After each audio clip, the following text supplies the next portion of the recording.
अंजलि मिश्रा, स्वागत है आपका हमारे चैनल में। उत्तर प्रदेश में जिस तरीके से बीजेपी की प्रचंड जीत हुई, उसके बाद लगातार अब सभी की निगाहें जो है अब योगी आदित्यनाथ की 2.0 जो मंत्रिमंडल का विस्तार होने वाला है उसके ऊपर टिकी हुई है कि आखिर नई सरकार में कौन कौन से लोगों को कौन सी पदवी मिलेगी और मंत्रिमंडल में शामिल होने में किसका नाम जो है आगे चल रहा है। ऐसे में आपको बता दें कि इस वक्त मुलायम सिंह की छोटी बहू अपर्णा यादव का नाम जो है सबसे आगे लिस्ट में चलता नजर आ रहा है और अपर्णा यादव को मंत्री पद जो है मिल सकता है योगी आदित्यनाथ की सरकार में। जी हाँ, बिल्कुल सही सुना आपने।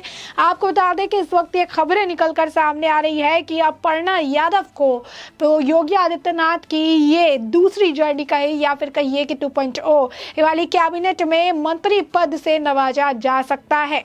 अब ऐसे में अपर्णा यादव जो है शुरुआत से ही बड़ी सेध मानी जा रही थी समाजवादी पार्टी के खेमे में कि अपर्णा यादव मुलायम सिंह यादव की छोटी बहू को योगी आदित्यनाथ ने अपने खेमे में लेकर वो चली है। इसके साथ ही जब बीजेपी की जीत हुई थी उसके बाद भी अपर्णा यादव का बयान निकलकर सामने आया था। अपर्णा यादव ने कहा था, बता दें कि अपर्णा यादव जो है उत्तर प्रदेश चुनाव के 2022 के प्रचार अभियान के दौरान जो चेहरे सबसे ज्यादा चर्चा में से जो एक है वो अपर्णा यादव रही। ऐसे में चुनाव से पहले सपा छोड़कर भाजपा में शामिल हुई पूर्व मुख्यमंत्री मुलायम सिंह यादव की छोटी बहू ने चुनाव नतीजे आज सामने आने के बाद बीजेपी की प्रचंड जीत पर खुशी जाहिर करते हुए कहा था कि मैंने जिनके लिए प्रचार किया वे सारे उम्मीदवार जीते हैं।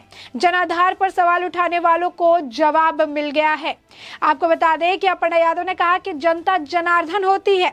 इस विधानसभा चुनाव में प्रचंड विजय जो बीजेपी को मिली है उससे यह साबित कर दिया है। उन्होंने कहा, मुझे इस बात की बहुत खुशी है कि जिस तरह से विपक्षियों ने मुझ पर टिप्पणी की थी और कहा था कि अपर्णा का कोई जनाधार नहीं है, उन्हें जनता ने जवाब दे दिया है।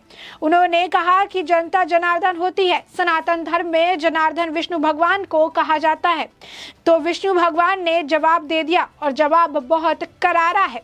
अपर्णा ने कहा था कि आज एक बहू होने के नाते अच्छा डायलॉग याद आ रहा है कि आसमान में थूकने वालों को पता होना चाहिए कि पलटकर थूक उनके मुंह पर ही आती है। तो साफ तौर पर आप देख सकते हैं अपर्णा यादव स्टार प्रचारकों में से एक थी अपर्णा यादव।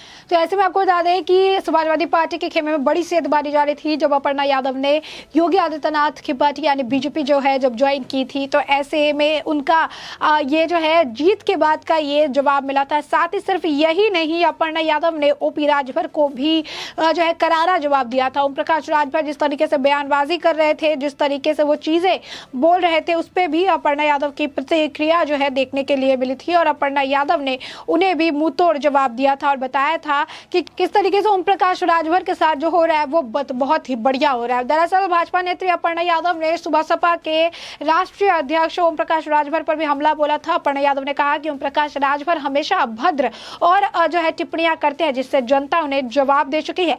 ओम प्रकाश राजभर ने चुनाव में भी मुझे लेकर गिरी हुई और शर्मनाक और भद्र बयान दिए जिसका जवाब जनता ने उधर उत्तर प्रदेश चुनाव में दे दिया।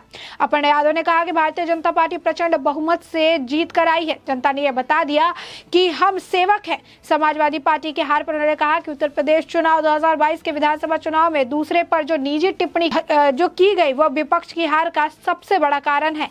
आप लोगों के आशीर्वाद से जो भी जिम्मेदारी मिली उसे हम बखूबी निभाएंगे। विपक्ष का कुछ नहीं होने वाला है। मोदी और योगी देश और प्रदेश का विकास करेंगे और अब सुशासन चलेगा, ना कि अभद्र बयान और टिप्पणी। तो साफ तौर पर देख सकते हैं कि अपर्णा यादव जो है इन मामलों को लेकर काफी ज्यादा जो है बात करती नजर आती थी। वो स्टार प्रचारकों में से एक है। उनका भी कहना था कि जिन लोगों के लिए उन्होंने प्रचार किया वो सभी उम्मीदवार जो है जीते थे। बड़ी खुशी जगाई थी और उन्होंने ये भी कहा कि किस तरीके से जिन्होंने भी ये कहा कि जनाधार नहीं है अपर्णा यादव का, उन्हें जो है जवाब मिल गया। जनाधार है कि नहीं है इसके बारे में भी पता चल गया। तो साफ तौर पर यह बड़ी खुशी थी। अपर्णा यादव ने खुशी भी जाहिर की और अब अपर्णा यादव का नाम आ रहा है योगी आदित्यनाथ के मंत्रिमंडल में जो है मंत्री पद के लिए। अब ये कहा जा रहा है कि अपर्णा यादव को अब नई जो सरकार भाजपा की बनेगी इसमें अपर्णा यादव को मंत्री पद से नवाजा जा सकता है। तो साफ तौर पर बड़ी खबर है और एक बड़ा फैसला भी है और इसके लिए इससे तो बड़ा झटका भी लगेगा। अखिलेश यादव को भी बड़ा झटका है, जया बच्चन को भी बड़ा झटका है, लाल टोपी वालों के लिए यूं कह सकते हैं कि ये बड़ा झटका है जो आज तक क्रिटिसाइज करते बताते आए थे या इन्हें लेकर टिप्पणी करते नजर आए थे। अपर्णा यादव ने कहीं ना कहीं जब टिकट नहीं मिला तब भी इन्होंने भाजपा का साथ नहीं छोड़ा, लगातार लगी हुई थी और इसके बावजूद अब उनका नाम जो है मंत्री पद के लिए सामने आ रहा है। तो ये भी एक बड़ी बात है, बड़ी खबर है कि अपर्णा यादव का नाम सबसे ऊपर निकलकर सामने आ रहा है जिन्हें मंत्री पद से नवाजा जा सकता है। साथ ही साथ आपको बता दें कि इस नई मंत्रिमंडल में ये भी बताया जा रहा है, सूत्रों के हवाले से ये भी खबर है कि 1.5 दर्जन से ज्यादा जो मंत्री है वो नए मंत्री होंगे, यानी नए चेहरे होंगे और बाकी पुराने वाले 1.5 से 2 दर्जन जो मंत्री है उनके नाम भी इसमें शामिल हो गया। अपर्णा यादव के साथ जो है आसिम अरुण राजेश्वर भी मंत्री बन सकते हैं। नोएडा से जीते पंकज सिंह का भी नाम मंत्री पद के लिए निकलकर सामने आ रहा है। इसी के साथ कई सारे और जो है बड़े नाम निकलकर सामने आ रहे हैं जो कि इस नए मंत्रिमंडल विस्तार में एक जो है पार्ट बनते नजर आएंगे। आपको बता दें कि योगी मंत्रिमंडल में शामिल होने वाले संभावित नाम सामने आए हैं और इस बार अपर्णा यादव के साथ साथ उत्तर प्रदेश में 3 डिप्टी सीएम बनाया जा सकता है। करीब 4 दर्जन मंत्री, कैबिनेट, स्वतंत्र दर्जा प्राप्त और राज्य मंत्री को शपथ दिलाई जा सकती है। इतना ही नहीं, प्रदेश अध्यक्ष स्वतंत्र देव सिंह का कद बढ़ेगा और सुरेश खन्ना विधानसभा अध्यक्ष बनाया जा सकता है। जानकारी के मुताबिक मंत्रिमंडल का गठन 2024 को ध्यान में रखकर किया जाएगा। महिला, दलित और ओबीसी चेहरों पर भी जोर दिया जाएगा और इसके अलावा साफ सुथरी छवि को भी ध्यान में रखकर मंत्रिमंडल में जगह दी जाएगी। संभावित नामों की लिस्ट में केशव प्रसाद मौर्य का नाम भी शामिल है। डिप्टी सीएम केशव प्रसाद मौर्य उत्तर प्रदेश चुनाव 2022 में सिराथू सीट से हार गए थे, बावजूद इसके उनको अहम जिम्मेदारी मिल सकती है।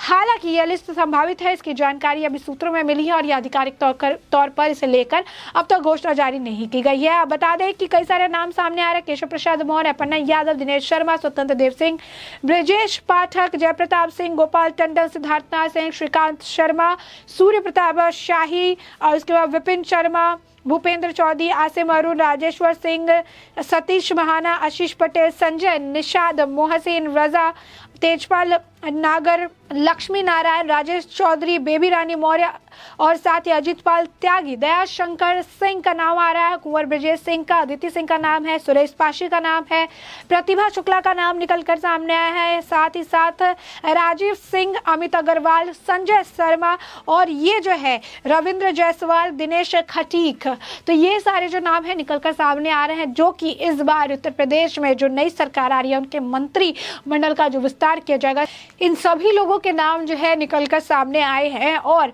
इसे लेकर जो है आपको बता दें कि आजकल काफी तेज है, जिसमें अपर्णा यादव का नाम भी हमने आपको बताया कि शामिल है।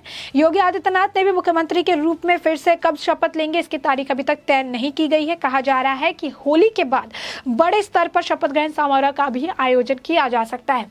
तो साफ तौर पर आप देख सकते हैं बड़े बड़े नाम निकलकर सामने आए हैं।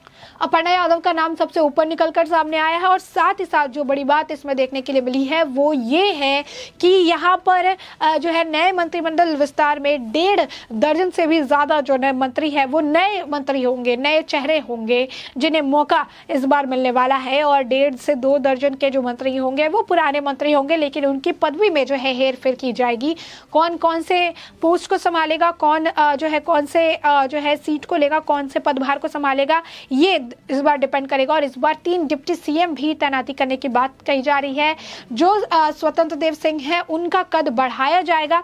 बता दें कि अटकलें ये भी है कि केशव प्रसाद मौर्य सिराथू सीट से हार चुके थे, डिप्टी सीएम वो थे, तो ऐसे में ये भी कहा जा रहा है कि स्वतंत्र देव सिंह को नया डिप्टी सीएम बनाया जा सकता है और केशव प्रसाद मौर्य को कई और जिम्मेदारियां दी जा सकती है।